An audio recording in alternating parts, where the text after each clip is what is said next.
કાંકરેજમાં આકાશી વીજળીનો કહેર, પશુઓના મોત બાદ 2 પશુપાલકોને સહાયના ચેક અર્પણ. બનાસકાંઠાના કાંકરેજ તાલુકામાં તાજેતરમાં પડેલા ભારે વરસાદ અને વાવાઝોડા દરમિયાન આકાશી વીજળી પડવાથી પશુઓના મોત નિપજતા અસરગ્રસ્ત પશુપાલકોને રાજ્ય સરકાર તરફથી સહાય ચૂકવવામાં આવી છે.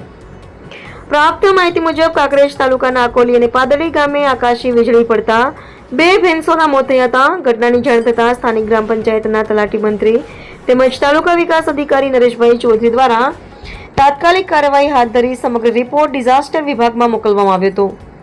શિવરીના પશુ ચિકિત્સક ડોક્ટર પટેલ દ્વારા પશુઓનું પીએમ કરી જરૂરી કાર્યવાહી પૂર્ણ કરવામાં આવી હતી. ત્યારબાદ સરકારના નિયમો મુજબ સહાય મંજૂર કરવામાં આવી હતી. અકોલી ગામના વાઘેલા જગતસિંહ દેવાનસિંહને ₹37,500ની સહાયનો ચેક તાલુકા વિકાસ અધિકારી નરેશભાઈ ચૌધરી તથા તાલુકા પંચાયત પ્રમુખ વેલસી પરમારના હસ્તે અર્પણ કરવામાં આવ્યો હતો. તેમજ પાદડી ગામના રામસંગભાઈ માલાભાઈ પટેલને પણ ₹37,500ની સહાયનો ચેક એનાયત કરવામાં આવ્યો હતો. લાભાર્થીઓને ઝડપી કામગીરી અને સમયસર સહાય ચૂકવવા બદલ તાલુકા પંચાયત તથા અધિકારીઓનો આભાર વ્યક્ત કર્યો હતો. તાલુકા વિકાસ અધિકારી નરેશભાઈ ચૌધરીએ જણાવ્યું હતું કે કુદરતી આફતથી નુકસાન પામેલા પશુપાલકોને સરકારી સહાય સમયસર મળી રહે તે માટે તંત્ર સતત કાર્યરત છે.